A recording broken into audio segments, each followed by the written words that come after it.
Good morning, students. Today we are going to discuss with the new chapter, that is the separation of substances.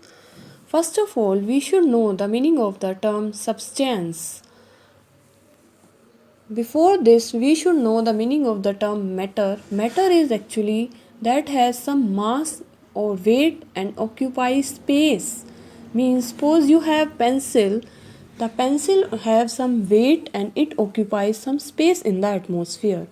We can classify the matter into two parts. One is the pure substance and second one is the mixture. Pure substance means the substance that is having not any impurities, means that is made up of only single parts or single atoms or elements, that is the pure substance. Second one is the impure, means that is having the some impurities, and third one is the mixture, means having the mixing of substance, means that is not pure in nature. Example, the air that we breathe is a mixture of oxygen, nitrogen, and other gases. The ocean is also a mixture of water, salts, and other substances.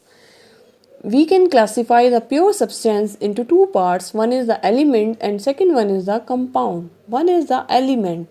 Elements are the simple purest substance. Example, oxygen represented by the letter O, and second one is hydrogen that is represented by the capital H. Other examples are sodium, carbon, iron, lead. The smallest particle of an atom that has the properties of that element is an atom. And second one is the compound. Compounds are the pure substances that are made up of more than one element bound together. Example is the water and the CO2. Water is represented by the chemical formula that is H2O, and carbon dioxide is represented by the chemical formula CO2.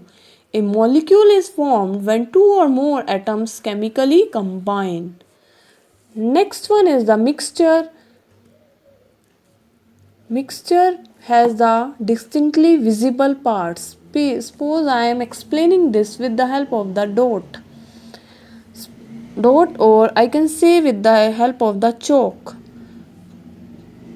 Chalk, if we crush the chalk, that is the single dust particle that is called as the atom, and when two atoms combine it form the molecules.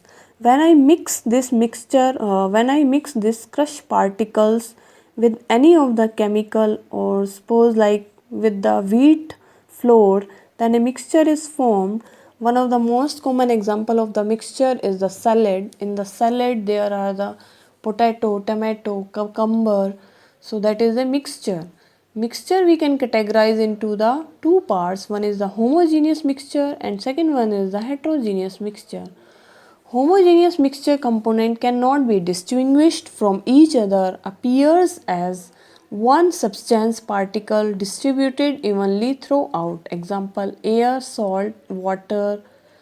Second one is the heterogeneous. Heterogeneous, as the name indicate, means having different constituents, means all the components of the mixture are visible because they do not mix together.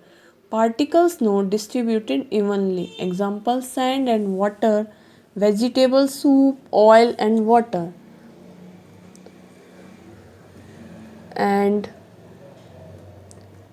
you can see the difference between the homogeneous and heterogeneous mixture from the given figure. Next one is the solution, means we can say the homogeneous mixture also as solution. Solution is actually a combination of solute plus solvent, means solute that is present in the less quantity and solvent that is present in the large quantity. Suppose I have to make a lemon water. So the lemon is in the less quantity and the water is known as the solvent that is present in the large quantity, and the mixture is known as the lemon water mixture that is known as the solution. We can also make the salt water solution. So the salt is the solute that is present in the less quantity and that we have to dissolve in the water. So the water is the solvent that is present in the large quantity in which we dissolve the solute.